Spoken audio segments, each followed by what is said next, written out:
জাহান্নামের আগুন কেমন? তো আল্লাহ নিজেই বলছেন নারুন হামিয়া, বড় বেশি উত্তপ্ত, বড় বেশি গরম জাহান্নামের আগুন। আল্লাহর কসমি হাদিসে এই আয়াতের সূরা কারিয়া, এই আয়াতের তাফসীরে আমি নিজে পড়ছি। এই আয়াত নাজিল হওয়ার পরে নবীজি ব্যাখ্যা দিয়া বুঝাইছে জাহান্নামের আগুনের গরমটা কেমন। সাহাবীদেরকে বলছে, সাহাবীরা শোনো, নারুকুম হাদিহি জুজউম মিন ৭০ জুজআম মিন নারি জাহান্নাম। নবীজি বলছে, উম্মত, তোমাদের দুনিয়ার আগুন জাহান্নামের আগুনের ৭০ ভাগের ১ ভাগ। তোমাদের দুনিয়ার আগুনের চাইতে আরো ৬৯ গুণ বেশি গরম জাহান্নামের আগুন। জাহান্নামের আগুন। আশ্চর্যের কথা হলো প্রিয় ভাই, হাদিসের মধ্যে আছে এই কথা যখন নবীজি বলছে, তো হাদিস আছে সাহাবীরা এভাবে লাফ দিয়ে উঠছে, চিৎকার দিয়ে উঠছে সাহাবীরা, চিৎকার দিয়া সাহাবীরা বলছে, ওয়া ইন্না যালিকা লাকাফিয়া ইয়া রাসূলুল্লাহ, হে আল্লাহর রাসূল, আহা বলেন কি, পুরাইয়া ছাই করে ফেলার জন্য দুনিয়ার আগুনটাই তো যথেষ্ট, আর এর চাইতে ৬৯ গুণ বেশি যদি গরম হয় সে আগুনের পরিণতি কি হবে? আল্লাহ নবী সাল্লাল্লাহু আলাইহি সাল্লাম বললেন, উম্মত, তাহলে ভাবো, পুরাইয়া ফেলার জন্য তো দুনিয়ার আগুনটাই যথেষ্ট, অথচ তার চাইতে আরো ৬৯ গুণ বেশি গরম ৩০০০ বছরের এক টানা জ্বালানো আগুন জাহান্নামের আগুন। ৩০০০ বছর শুধু জ্বালানোই হয়েছে। আল্লাহ নবী সাল্লাল্লাহু আলাইহি সাল্লাম বলছেন, দোস্ত, যদি এটা গল্প হইতো, বলে এটা রূপকথা, এটা নাটকের কাহিনী, সিনেমার গল্প, এটা কোনো ব্যক্তির উপন্যাস, তাহলে তো হতো ভাইয়া, ফেলে দিতাম ছুড়ে। কিন্তু এ তো মহান আল্লাহর কথা, এটা তো আল্লাহর নবী সাল্লাল্লাহু আলাইহি সাল্লামের কথা। গত ১৪৫০ বছর ধরে আল্লাহ এবং তার রাসূলের কোনো কথা পৃথিবীর অন্যদের কথা ভুল প্রমাণিত হয়েছে, কিন্তু আল্লাহ এবং রাসূলের কোনো কথা আপনজন কিংবা দুশমন কারো কাছেই একটি অক্ষর এই ১৫০০ বছরে ভুল প্রমাণিত হয় নাই। পৃথিবীর ইমানদাররাও এটা নিয়ে আল্লাহর কোরআন নবীর জীবন নিয়ে গবেষণা করে, আবার কাফের বেঈমানরাও আমাদের নবীর জিন্দেগি নিয়ে গবেষণা করে। সবার কাছেই তিনি সর্বশ্রেষ্ঠ, সবার কাছেই ওনার কথা, আল্লাহর কথা সবচেয়ে শ্রেষ্ঠতম সত্য। কিন্তু পৃথিবীতে বিজ্ঞান, পৃথিবীর সবচেয়ে আধুনিক জ্ঞান হলো বিজ্ঞান। এই বিজ্ঞান প্রতিনিয়ত তার সিদ্ধান্ত বদলায়, বিজ্ঞানের থিওরি বদলায়, বিজ্ঞানের ফয়সালা বদলায়, নতুন নতুন গবেষণা আসে, নতুন নতুন থিওরি আসে, পিছনে একটা ভুল প্রমাণিত হয়। আমরা ছোটবেলায় পড়ছি, আমরাও জেনারেল লাইনে পড়ছি, সায়েন্স বিজ্ঞান বিভাগ থেকে আমি পাশ করা, আমি তো জেনারেল লাইনের পড়ালেখাও করছি। বিজ্ঞান বিভাগ থেকে আমি দাখিল পাশ করছি ১৯৯৮ সালে, ভিক্টোরিয়া কলেজ থেকে মাস্টার্স পাশ করছি। এই জন্য বন্ধু, আমি তো পড়ছি। বিজ্ঞানের থিওরি তো প্রতিনিয়ত বদলায়। পিথাগোরাসের থিওরি, কোপার্নিকাসের থিওরি, এক সময় ছিল পৃথিবীতে যে কারো সিদ্ধান্ত ছিল পৃথিবী স্থির, বাকিটা ঘোরে। কখনো সিদ্ধান্ত ছিল এরপরে সূর্য স্থির, বাকিটা ঘোরে। এরপরে সর্বশেষ যখন আধুনিক বিজ্ঞান আসলো, নিউটন পরবর্তী, ওনারা বলল যে না, সবকিছু ঘোরে। কোরআনুল কারীম ১৫০০ বছর আগে বলছে, ওয়াকুল্লুন ফি ফালাকিন ইয়াসবাহুন, সবকিছু ঘোরে। বিজ্ঞান যেটা প্রমাণ করতে ১০০০ বছর লাগছে, ১২০০ বছর লাগছে, কোরআনুল কারীম তা ১২০০ বছর আগে মহান আল্লাহ পাক তার বন্ধুর জবান দিয়ে উচ্চারণ করাইছে। তাহলে মানুষের সিদ্ধান্ত নড়ে যায় ভাইয়া।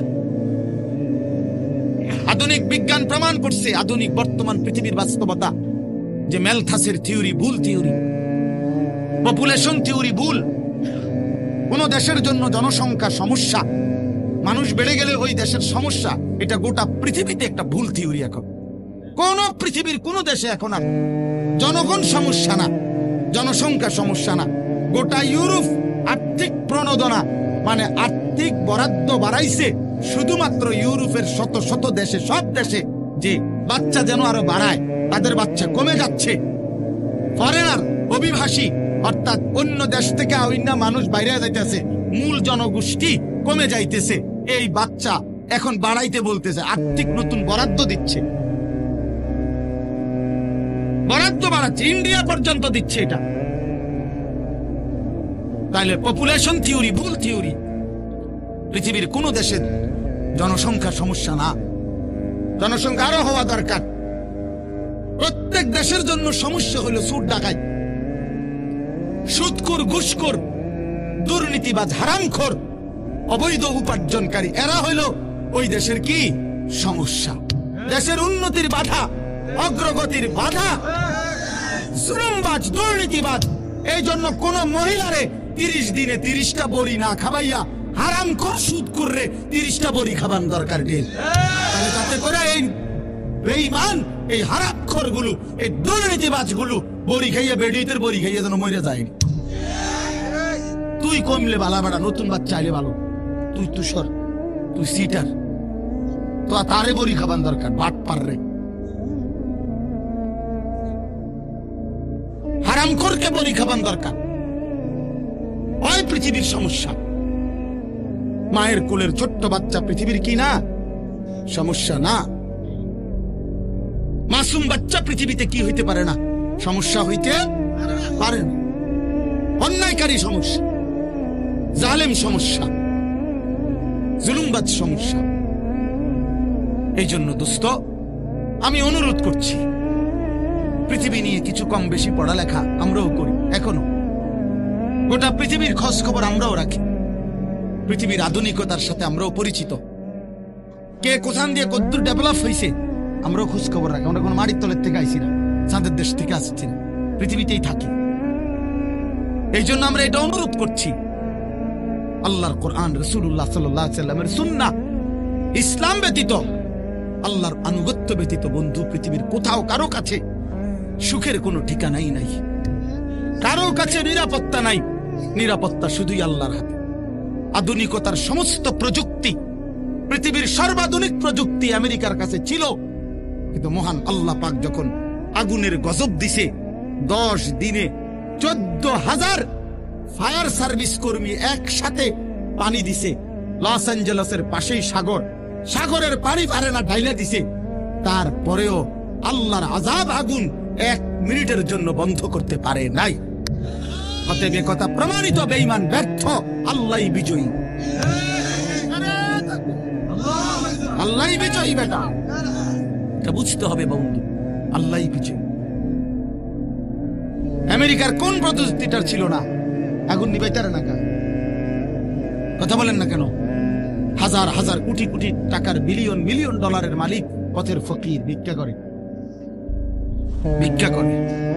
সভ্য পৃথিবীতে তারা দাবি করে হিউম্যান রাইটস এর, তারা নাকি বিশ্বকে মানবতা শিখায়। অথচ যেদিন আগুন লাগছে আপনার ক্যালিফোর্নিয়াতে, লস অ্যাঞ্জেলেসে, মানুষের বাড়িঘর পুড়ে যাচ্ছে দাবানলে, ওই সময়ও লুটতরাজ, আর দেশের জন্য ওখানে লুটতরাজ শুরু করে দিছে। শেষ পর্যন্ত 144 দ্বারা কারফিউ জারি করে, তারপরও থামাইতে পারছে না। তো হ্যানে চুরি করতে গেছে আমরা দেশের মানুষ, তো তোদের দেশের সিটাররাই তো চুরি করছে। তো তোরা আবার অন্য দেশকে কি মানবতা শেখা? চোর। এই 1 সপ্তাহ হয়েছে না, পত্রিকা দেখেন, এই 1 সপ্তাহ হয়েছে না যে ডোনাল্ড ট্রাম্প যেই দিন শপথ গ্রহণ করছে, আমেরিকার নতুন এই আগের পাগল যে আবার প্রেসিডেন্ট হয়েছে, আপনার এই ডোনাল্ড ট্রাম্প, আপনার তার যেদিন শপথ অনুষ্ঠান, সেদিন ওই যে শপথ অনুষ্ঠানের হল রুমে যারা ঢুকছে মেহমান, তাদের সে ব্যাগ বহন করতে দিছে না, অর্থাৎ ব্যাগগুলো ভিতরে নিতে দিছে না। এই ব্যাগগুলো তারা বাহিরে রাইখা গেছে। 10 মিনিটের ব্যবধানে ওই দেশের মানুষ, ওই অঞ্চলের মানুষ ব্যাগ দিয়ে সব চুরি করে লুটতরাজ করে নিছে। পত্রিকা আসছে এটা, কি সুর রে এটা? এটি কেমন জাতের সুর? আপনি আমার রিপোর্ট পত্রিকা থেকে দেখেন। আমি বলার উদ্দেশ্য হলো এটা, কারো কাছে সভ্যতা নাই, কারো কাছে ভদ্রতা নাই বন্ধু। ইনসাফ, সততা, সৌন্দর্য, মানবতা, ভদ্রতা, উত্তম চরিত্র, আখলাক, এ শুধু কোরআনের মধ্যেই আছে, ইসলামের মধ্যেই আছে। ইসলামই সুন্দর, কোরআনই সুন্দর। আল্লাহর দ্বীনই সুন্দর। হ্যাঁ হ্যাঁ যুবক, এই জন্য যাদের মতো সাজলা তাদের তলা নাই। এই চুল যেই বেঈমানকে দিয়ে সাজলা, ওই বেঈমানের পায়ের তলে মাটি নাই। এই পোশাক আদি তোমরা যারা বানাইছো, চুল এই শয়তানের এই চুল, ইবলিসের এই চুল, কাফের বেঈমানের এই চুল, আহা তোমারে নিয়ে দুশ্মন, হায় হায় তোমারে নিয়ে বান্দর খেলা খেলে। তোমার 1 বছরের ভিতরে কয়বার চুল বদলাইলো, তোমার 1 বছরের ভিতরে কয়বার প্যান্ট বদলাইলো, তোমারে 1 বছরের ভিতরে কত ডিজাইন বদলাইলো। বেঈমানে তোমারে নিয়ে খেলে, বান্দর খেলা খেলে। কাফের মুশরিক তোমারে নিয়ে বান্দর খেলা খেলে। বেঈমানে তোমারে যেভাবে ডিজাইন দেয়, তুমি মিনিটের মধ্যে আবার এটা বদলায় ফেলো। তো তোমার ধর্ম কি? আত্মপরিচয় কি? তুমি কোন ধর্মের? তোমার বাবা কে? তোমার মা কে? তোমার বংশটা কি? তোমার আত্মপরিচয় কি বাবা?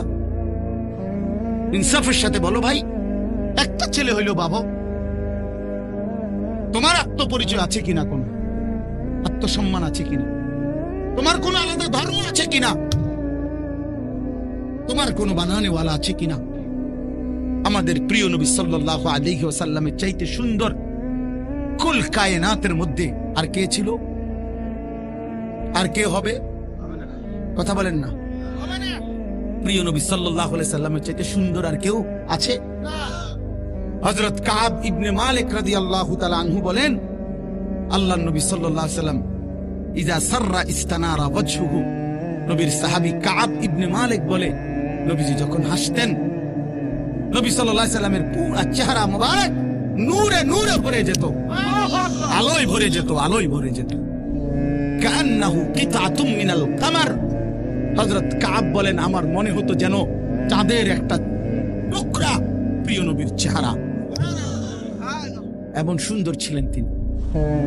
হযরত আবু হুরায়রা তিনি বলেন, আল্লাহর নবী যখন হাসতেন, আমার মনে হতো কান্না শামসা তাজরি ফি ওয়াজহিহি, মনে হতো যেন ওই পবিত্র চেহারার মধ্যে আসমানের সূর্যটা খেলতেছে, এমন সুন্দর ছিলেন তিনি। হযরত বারা ইবনে মালিক বলেন, আযিব তিনি বলেন, আমি একদিন নবীজি একটা চাদর গায়ে দিছে, চাদরটার মধ্যে একটু পর পর লাল লাল সুতা, দোরা কাটা, আর মাথার বাবরি চুল, পরিহিত মাথা খালি, আর চাদর পরা। কয়ে আমি তাকায় দেখলাম, উনি বলেন, আল্লাহর কসম, আমি আমার এই 2 নয়নে এমন সুন্দর আর কখনোই কাউকে দেখি। চমৎকার লাগছে যে ওই চাদর পরা রাসূলকে দেখে, ওই বাবরি চুলওয়ালা নবীকে দেখে, এই 2 নয়নে এমন সুন্দর আমি আর কাউকে দেখি। মা রাআইতু মিন জি লিম্মাতিন ফি হুল্লাতিন হামরা আহসানা মিন রাসূলিল্লাহ সাল্লাল্লাহু আলাইহি ওয়াসাল্লাম। আম্মা জান আয়েশা রাদিয়াল্লাহু তাআলা আনহা নবীজির স্ত্রী বলতেন, পৃথিবীবাসী, তোমাদের একটা সূর্য আছে, আমারও একটা সূর্য আছে। তোমাদের সূর্য দিনে ওঠে, আমার সূর্য রাতে ওঠে। আমার সূর্য রাতে ওঠে, তোমাদের সূর্য সকালে ওঠে। আমার সূর্য রাত এসার পরে আমার ঘরে ওঠে, আমার কামরায় ওঠে। সেই সূর্য আমার প্রিয় রাসূল, আমার স্বামী, আমার নবী সাল্লাল্লাহু আলাইহি ওয়াসাল্লাম। লানা শামসুন ওয়ালিল আফাকি শামসুন ওয়া শামসি আফদালু মিন শামসিস সামাই। তিনি বলেন যে তোমাদের একটা সূর্য, আমারও একটা সূর্য। শুনে রাখো পৃথিবীবাসী, আসমানের ওই সূর্যের চাইতে আমার সূর্য অনেক উত্তম। ফাইন্নাশ শামসা তাতলুউ বা'দা ফাজরিন ওয়া শামসি তাতলুউ বা'দা ইশাইন। তোমাদের সূর্য ওঠে ফজরের পরে, আর আমার সূর্য ওঠে এশার পরে, আমার কামরায়, আমার ঘরে। নবী সাল্লাল্লাহু আলাইহি সাল্লাম যখন আসতেন, আম্মা জান আয়েশা বলেন, আমি অন্ধকারের মধ্যে আমার হারিয়ে যাওয়া শুই নবী সাল্লাল্লাহু আলাইহি সাল্লামের চেহারা মুবারকের, শরীর মুবারকের আলো দিয়ে খুঁজে পেতাম। তিনি এমন সুন্দর ছিলেন। তিনি হাসলে পৃথিবী হাসতো, তিনি হাসলে পৃথিবী কাঁদত, কাঁদলে পৃথিবী কাঁদত।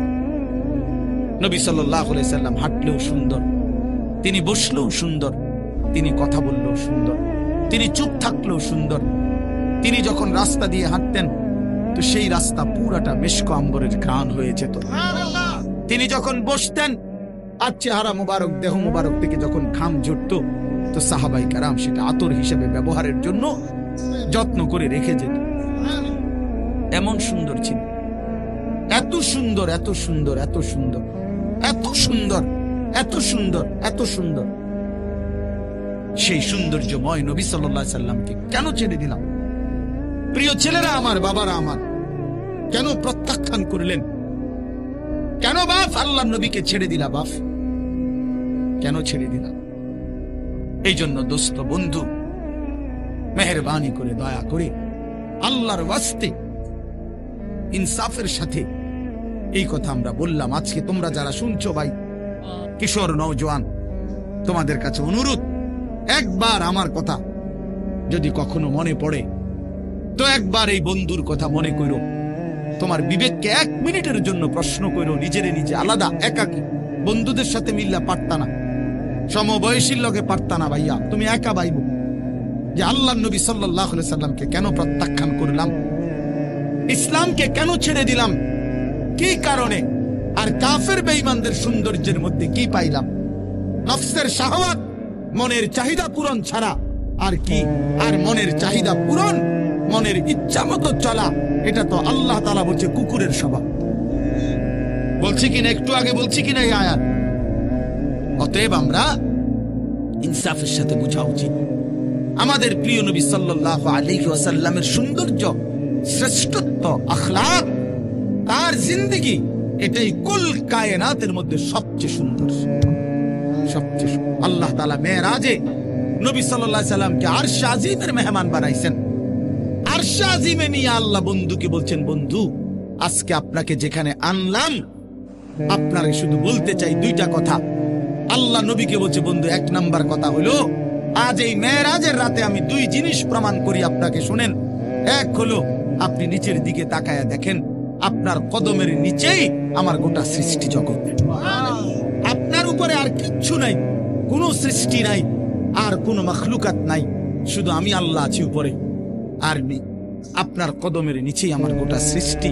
অতএব আপনার মর্যাদা আপনি বুঝে নেন, পৃথিবীবাসীও বুঝে নেক, কিয়ামত পর্যন্ত বুঝে নিক যে আমি আল্লাহর পরে গোটা সৃষ্টির উপরে আপনি রাসূলের মর্যাদা। বাদাস খুদা বুজুর্গ তুই কিসসায়ে মুখতাসার, আল্লাহর পরে সব সৃষ্টির উপরে আপনার মর্যাদা। আজ মেরাজে এনে আমি সেটা প্রমাণ করে দিলাম। 2 আল্লাহ বুঝাইতে চাইছে, বন্ধু চারিদিকে তাকায় দেখেন, যত উঁচু জায়গায় ওঠে মানুষ তত চারদিকে বেশি দেখা যায়, ঠিক না? তো সর্বোচ্চ উঁচু জায়গায় নবীজিকে উঠাইয়া আল্লাহ তাআলা বলছেন, বন্ধু চারদিকে তাকাইলেই আমার গোটা সৃষ্টি জগৎ আপনি দেখতে পাবেন, কারণ এর উপরে কোনো সৃষ্টি নাই, সব আপনার নজরে পড়বে, আপনি চারিদিকে দেখেন। দেখার পরে আল্লাহ বললেন, বন্ধু অতএব এবার দেখলেন তো, এবার শুনেন, এই গোটা সৃষ্টি জগতের যেটুকুর রব আমি আল্লাহ, ওইটুকুর রহমত আপনি মুহাম্মদুর রাসূলুল্লাহ।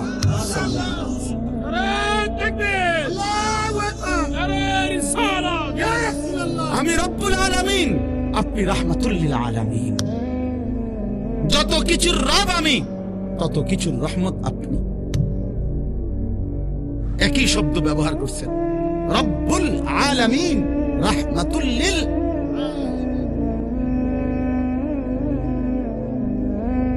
তাহলে নবী সাল্লাল্লাহু আলাইহি সাল্লাম কতটুকুর রহমত? আল্লাহ যেতটুকুর রব, বলে না নবীজি কতটুকুর রহমত? আল্লাহ যেটুকুর রব। আল্লাহ রব কতটুকু? সবটার। কথা বলেন না, সবটার রব কে? এই জন্য এমন রাসূল সাল্লাল্লাহু আলাইহি সাল্লামকে কেন ছেড়ে দেওয়া? চেহারায়, সুরতে, চলনে, বলনে, আচরণে, উচ্চারণে, আমলে, আখলাকে, জীবন চলার প্রতিটা ক্ষেত্রে কেন আল্লাহর নবী সাল্লাল্লাহু আলাইহি সাল্লামকে প্রত্যাখ্যান করলাম? একটা যুক্তি তো থাকা উচিত। ব্রাশ কেন পছন্দ হইল? মেসওয়াক কেন অপছন্দ হইল? বলেন, একটা যুক্তি দেখান, এটার কারণ দেখান। মনে করেন এই যে মেসওয়াক নবী সাল্লাল্লাহু আলাইহি ওয়াসাল্লাম নিয়মিত ব্যবহার করতেন, তাইলে এটা কেন অপছন্দ হইল?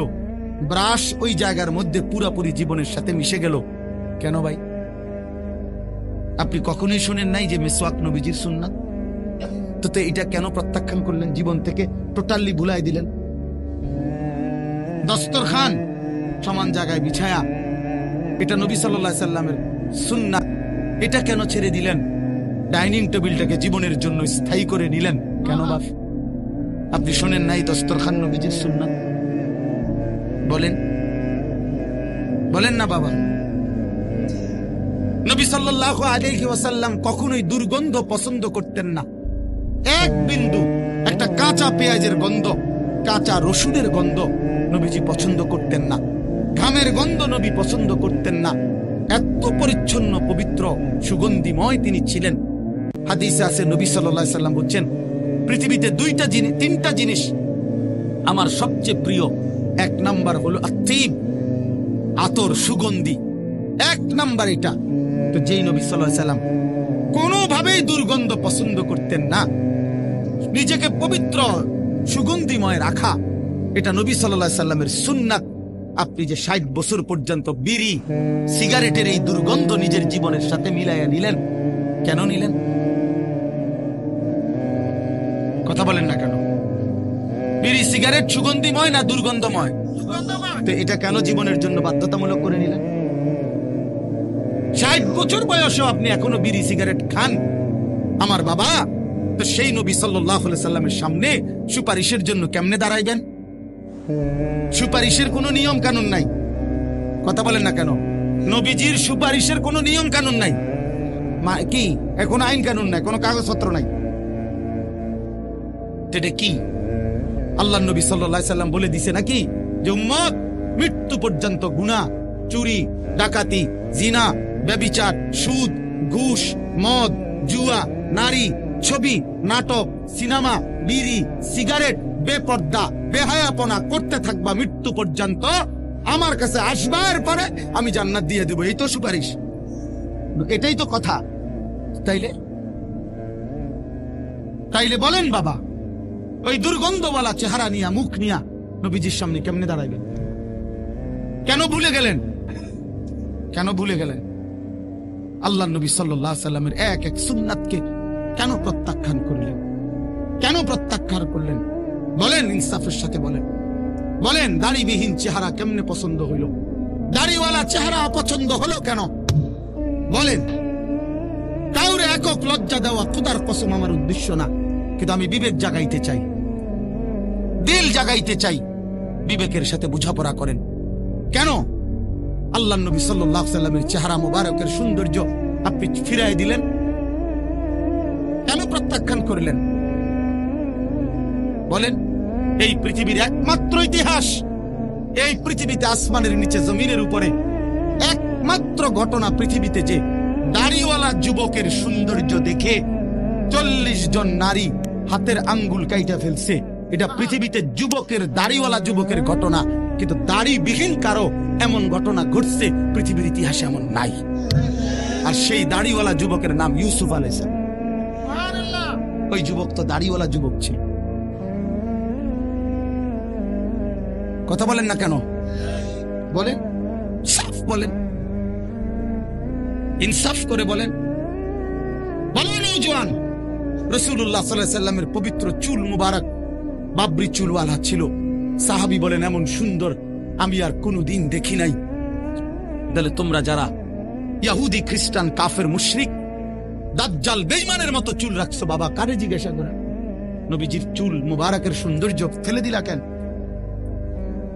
ফেলে দিলা কেন বাবা? কোরআন শরীফে আছে, আল্লাহ বলছে যার আমলনামা হাসরের ময়দানে হালকা হবে, গুনাহ ভারী হবে, ফাউম্মুহু হাভিয়া, তার মাথার সামনের চুল ধরে তারে ফেরেশতা টান দিয়া খোদার কসম জাহান্নামে হাসরের মাঠে তারে ফেলে দিবে, এরপরে লাথি দিয়া জাহান্নামে ছুঁড়ে মারবে। ওই জন্য অপেক্ষা করো যুবক, তোমাদের এই বেখমওয়ালা চুল জাহান্নামের ফেরেশতা ধরতে সুবিধা হবে। মনে রাখো বাপ, ফেলে দিও, কোনো অসুবিধা নাই, আমার বলা আমি বলে গেলাম। আর যদি কোনোদিন সুযোগ না পাই তো একবারই বললাম, আমি মালিকের কাছে বলতে পারবো, আমি বলছি মাওলা আপনার বান্দাদের কাছে। বলেন, কোরআন শরীফে আছে আল্লাহ তাআলা আবু জাহেলকে বলছে, আবু জাহেল তোর সামনের বড় চুল ধরে আমি তোরে হাসরের ময়দানে বেইজ্জতি করব। কাল্লা লা ইল্লাম ইয়ানতাহি লানাসফাআম বিন-নাসিয়া নাসিয়াতিন কাযিবা খাতিআ। এখানে আবু জাহেলের কথা। নাসিয়া মানে হইল চুলের অগ্রভাগ, সামনের চুলের বড় চুল, ছুটি, এমনি চুল ধরে আল্লাহ বলছে ফেরেশতাকে দিয়ে আবু জাহেলকে বলছে তোরে আমি বেইজ্জতি করব। এই জন্য এই বড় বিশ্রী চুল, এটা আবু জাহেলের চুল। আল্লাহ নবী সাল্লাল্লাহু আলাইহি সাল্লাম মুসলিম শরীফের হাদিস, বিশুদ্ধ হাদিস, শ্রেষ্ঠ হাদিসের কিতাব দ্বিতীয় নম্বর হলো মুসলিম শরীফ। এই হাদিসে আছে আল্লাহ নবী বলছে দাজ্জাল তার বৈশিষ্ট্য মোটা দাগে তিনটা। এক নাম্বার হলো দাজ্জাল যুবক হবে। দুই, কাতাত, এই শব্দের অর্থ হইল স্বাভাবিকতার পরিপন্থী, এলোমেলো, এবড়ো থেবড়ো, আউলা জাউলা চুল, বিশ্রী নতুন, এই স্বাভাবিক চলমান ধারার বিপরীতে চুল হবে। আল্লাহ নবী বলছে দাজ্জালের চুল। অতএব তোমাদের এই চুল দাজ্জালের চুল, এ তো মুমিনের চুল না, এই ইমানদারের চুল। আর নাই তো তুমি সেলুনের একটা চুলের ডিজাইন থেকে, যেগুলা সেলুনের মধ্যে লাগানো থাকে বিভিন্ন মানুষের চুলের কাটিং, এর মধ্যে জুনায়েদ বাগদাদি কোনটা, এটা আমার কিন্তু দেখাও। হ্যাঁ দেখাও, বলে এটা হুজুর বাইজিদ বোস্তামির চুল। কথা বুঝছেন না কথাটা? অথবা বলে এটা জুনায়েদ বাগদাদির চুল আছে, অথবা এটা হুজুর শাহজালাল ইয়াবানির চুল। এটা কোনটা বলেন? একটা বলুক, ইনসাফ করে বলো ভাই। এই যে বলে এই চুলটা একটা ইমানদারের চুল, একজন বলুক। আছে এমন কোন? এমন আছে ভাইয়া? বলেন না। তাইলে বন্ধু আমার কেন হেরে গেলা? কাফেরের কাছে হেরে গেলা কেমনে? মুসলমান তো হারে না। এক সাহাবী ছিল, 16 বছরের সাহাবী, কাফের শত্রু দুশ্মন উনারে যুদ্ধের ময়দানে আটকাইছে। উনারে একটা কথা উনার মুখ দিয়া বাহির করতে চাইছে এই সাহাবী হাবিব ইবনে যায়েদ উনার নাম ছিল। আহা, আমরা কিতাবে পড়ছি, উর্দু কিতাবে। এই সাহাবীকে যখন দুশ্মনের সর্দার আটকাইছে, তখন উনাকে বলছে তুই শুধু এ কথা বলবি মুহাম্মদ আল্লাহর রাসূল না। তখন তিনি বলছেন ওয়াল্লাহি আশহাদু আন্না মুহাম্মাদান রাসূলুল্লাহ, আল্লাহর কসম আমি সাক্ষ্য দিচ্ছি মুহাম্মদ আল্লাহর রাসূল। আনতা কাযযাব, বলছে তুই মিথ্যাবাদী বেটা। তখন কিতাবে আছে উনার ডান হাত কেটে ফেলে দিছে। বলছে এবার বল। বলছে আমি ওই কথাই বলছি মুহাম্মদ আল্লাহর রাসূল। বাম হাত কেটে ফেলে দিছে। বলছে এবার বল, বলবি কিনা? বলছে ওয়াল্লাহি আনা আশহাদু মুহাম্মদ রাসূলুল্লাহ, আমি সাক্ষ্য দিচ্ছি মুহাম্মদই আল্লাহর রাসূল। ডান পাও কাটছে, বাম পাও কাটছে। এরপরে বিশ্বাস কসম আল্লাহ, আমরা উর্দু কিতাবে নিজে পড়ছি যে এরপরে ওনার কাইটা জিব্বাটাই না কাটছে, ওনার শরীরটা কাইটা টুকরা টুকরা করে পিস পিস করে বুটি বুটি বানাই লেছে, গোশতের টুকরার মতো ছিন্ন ভিন্ন করে ফেলে দিছে। উনি শেষ মুহূর্ত পর্যন্ত বলছে আল্লাহি আনা আশহাদু আন্না মুহাম্মাদান রাসূলুল্লাহ, আল্লাহর কসম আমি সাক্ষ্য দিচ্ছি মুহাম্মদ মুস্তাফা তিনি আল্লাহর রাসূল, তিনি আল্লাহর রাসূল। এরপরে ভাইয়া শোনো, এই নওজোয়ান শোনো, বিশ্বাস করো ভাই আমার, মদিনায় যখন এই খবর আসছে ওনার মার কাছে, ওনার মাও ছিল নবীর সাহাবী, মহিলা সাহাবী। এই সাহাবী হাবিব ইবনে যায়েদের মা উম্মে আম্মারা, মার নাম হলো উম্মে আম্মারা। আম্মারা এই মহিলার কাছে খবর আসছে যে মা তোর সন্তান আল্লাহর জন্য জান দিছে। মা শেষ মিনিট পর্যন্ত রাসূল আরবীর রিসালাতের বিপরীতে আর কাউকে মানে নাই, 1 মিনিটের জন্য অন্য কাউকে মানে নাই। মা তোর সন্তানকে কাইটা টুকরা টুকরা করে হাত পা আলাদা কাইটা কাইটা পিস পিস বানায় ফেলছে। দোস্ত আমার, বন্ধু আমার, ওই মা এই খবর শুই না একটা চিৎকার দিয়া বলছে মদিনাবাসী লিহাযা লিয়াউমে আরদাতুহু, এই আজকের দিনের জন্যই আমি আমার সন্তানকে বুকের দুধ খাওয়াইছি। আমার দুধের হক আদায় করছে আমার ছেলে, আমার পবিত্র দুধের হক। আমার আশা ছিল আমার এই পবিত্র দুধের বরকতে আমার সন্তান আল্লাহর জন্য জান দিবে, আমার রাসূলের ভালোবাসায় জীবন দিবে। আমার সেই স্বপ্ন বাস্তবায়ন হয়েছে। তাইলে বলো বাবা, তোমাদের মা তোমাদেরকে 2 বছর দুধ পান করাইছিল, নারী দেখতা, ছবি দেখতা, উলঙ্গ দৃশ্য দেখতা? বলো বাবা, ইনসাফ করো বাপ, ইনসাফ করো। নিজের উপরে রহম করো, দয়া করো। অতএব বন্ধু আমার, বাপ আমার কথা শেষ। আমি শুধু একটা কথাই শেষ বলতে চাই। কোরআনুল কারীমের যে আয়াত আমি পড়েছি, উদ্দেশ্য শুধু একটা কথা বলা, ইয়া আইয়ুহাল্লাযীনা আমানু কুতিবা আলাইকুমুস সিয়াম কামা কুতিবা আলাল্লাযীনা মিন ক্বাবলিকুম লাআল্লাকুম তাত্তাকুন। অর্থ হলো এই কথাটা বলার জন্য, কেউ যদি নিজেকে পরিবর্তন করতে চায়, নিজেকে গুনাহ থেকে বাঁচাইতে চায়, মুত্তাকি বানাইতে চায়, জান্নাতি বানাইতে চায়, চরিত্রবান বানাইতে চায়, দেখেন এটা, দেখেন এটা একটা দেখার বিষয়। দেখেন ভাই, দেখেন এটা কিভাবে এটা বিছায়, পরে নিজে বিছাতেন পারবেন। দেখেন, সময় দিলাম, দেখেন এটা, বুঝছেন তো এটা কিভাবে বিছায়? প্রথমে দুই পাশ থেকে দুইজন করে চারজন ধরতে হয়, এরপরে টান দিয়া আস্তে বিছাইতে হয়। ক্লিয়ার বিষয়টা? আশ্চর্য কথা, মানে একটা কাপড় বিছাইতে আছে, সবাই এমনি ঘুরে চাইছে। এই জন্য বললাম, আল্লাহ তাআলা বলেন, বান্দা নিজেকে যদি মুত্তাকি বানাইতে হয়, চরিত্রবান বানাইতে হয়, জান্নাতি বানাইতে হয়, যে মুত্তাকি সে জান্নাতি। এটা কোরআন শরীফে আল্লাহ বলছে, উইদ্দাত লিল মুত্তাকিন, জান্নাত বানানোই হয়েছে মুত্তাকিদের জন্য। অতএব আল্লাহ তাআলা বললেন, বান্দা তুমি একটা মাস রমজানের রোজা রাখো, ইমানদার আমি ওয়াদা দিলাম একটা মাস আমার হুকুম মানবা, একটা মাস গুনাহ থেকে নিজেকে বাঁচায় রাখবা, একটা মাস নাফরমানির কিছু করবা না, চুরি ডাকাতি জিনা ব্যভিচার মদ জুয়া নারী ছবি অশ্লীল দৃশ্য গুনাহ আর বেহায়াপনা হারাম রোজগার। একটা মাস বান্দা, আমি 30টা দিন সময় চাইলাম তোমার কাছে, মাত্র 30টা দিন বান্দা তুমি যদি আমারে দাও, আমার হুকুমটা মানো, আমি আল্লাহ ওয়াদা দিলাম 30 দিনেই তোমারে আমি মুত্তাকি বানায় দেব, 30 দিন পরেই জান্নাতি বানায় দেব। উইদ্দাত লিল মুত্তাকিন, আল্লাহ বলছে জান্নাত বানানোই হয়েছে মুত্তাকিদের জন্য। অতএব দোস্ত আমার, বাবা আমার, বন্ধু আমার, এই ভাইয়ের কথা যদি কারো দিলে লাগে, তাহলে আমি অনুরোধ করছি, রমজান আমাদের সামনে আর মাত্র 32 দিন সামনে আছে। রমজান, মাহে রমজানের শুভ দিন। মাহে রমজানকে সামনে রেখে ইনশাআল্লাহ আমরা নিয়ত করি, দিল থেকে চাই যে আমরা আমাকে পরিবর্তন করব, নিজেকে পরিবর্তন করব। রমজান একটা সুযোগ। নবীজি বিশেষ করে যুবকদেরকে বলছে, যুবক, রোজা তোমার চরিত্র হেফাজতের কার্যকর প্রতিষেধক, হাই অ্যান্টিবায়োটিক। ফাইন্নাহু লাহু বিজাউন, আল্লাহর নবী বলছেন, রোজা যৌন শক্তি, যৌন কামনা বাসনাকে দমন করে রাখে, নিজের লজ্জাস্থানের হেফাজতে সহযোগিতা করে, আখলাকে চরিত্র ভালো রাখতে সহযোগিতা করে। আল্লাহর নবী বলছেন এটা, এজন্য এটা নববী প্রেসক্রিপশন। এই জন্য আমি নওজোয়ান সবার কাছে অনুরোধ করছি, ভাইয়া আগত এই সামনের রমজানকে সামনে রেখে টার্গেট করে সকলেই সিদ্ধান্ত নাও, নিজের চরিত্র, নিজের ঈমান, নিজের আখিরাত, নিজের আমল আখলাক সর্বোচ্চ আমরা হেফাজত করব ইনশাআল্লাহ। প্রিয় কিশোর নওজোয়ান, নষ্ট হইও না বাপ।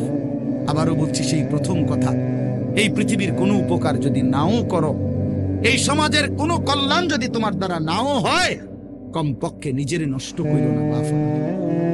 এই বন্ধুর কথা মনে রাখো, নষ্ট হইও না বাপ, চরিত্রহীন হইও না, কষ্ট পাইবা বাপ। এই নারী ছবি তোমারে সুখ দিবে না, সিনেমার নর্তকী কাউকে সুখ দিতে পারে না, সে নিজে সুখে নাই। বেপর্দা নারী কাউকে সুখ দিতে পারে না, সে নিজে সুখে নাই, তার নিজেরই কোনো তৃপ্তি নাই। সে জানে না কত পুরুষ তাকে দেখলে তার তৃপ্তি হবে, সে তো নিজেই জানে না। তো সে তোমারে সুখ দিবে কেন? সে তোমারে সুখ দিবে কেন? সে তোমার চরিত্র নষ্ট করবে, তোমার শরীর নষ্ট করবে। এই নারী ছবি, অশ্লীল দৃশ্য, হারাম কোনো সম্পর্ক ধীরে ধীরে চরিত্র নষ্ট করে, আখলাক নষ্ট করে, শারীরিক যৌন শক্তি নষ্ট করে, আখিরাতটাও বরবাদ করে। এই জন্য এত নওজোয়ান দেখে বললাম তোমাদেরকে, কিশোর নওজোয়ান ভাইয়া, নিজেকে ভালো রাখো। যেই চাহিদা আল্লাহ দিয়েছেন সেই চাহিদা পূরণের ব্যবস্থাও হালাল আল্লাহ রাখছেন, এটা সব সময় মনে রাখবে। তৃষ্ণা আল্লাহ দিয়েছেন, তো পবিত্র পানি তৃষ্ণা নিবারণের জন্য আল্লাহই ব্যবস্থা রাখছেন। ক্ষুধা আল্লাহ তাআলাই দিয়েছেন, তো হালাল খাবার ক্ষুধা নিবারণের জন্য আল্লাহই দিয়েছেন। ঠিক যৌন চাহিদা আল্লাহই দিয়েছেন, ঠিক ওইটা পূরণের হালাল স্ত্রী আল্লাহই ব্যবস্থা রেখেছেন। সবর করলে মিলে যাবে, অপেক্ষা করলে মিলে যাবে। এই পৃথিবী আবহমান কাল ধরে স্বামী স্ত্রীর পবিত্র সম্পর্কের মাধ্যমেই এই পর্যন্ত আসছে, আগামী তো এভাবেই আগাবে। কাজেই নিজের চরিত্রের হেফাজত করলে ইনশাআল্লাহ দুনিয়াও সুন্দর হবে, আখিরাতও সুন্দর হবে। আল্লাহ তাআলা আমাদের সবগুলো ছেলেকে, বাবাকে মাহে রমজানকে সামনে রেখে নিজের ঈমান, আমল, আখলাক সুন্দর এবং চরিত্রবান করার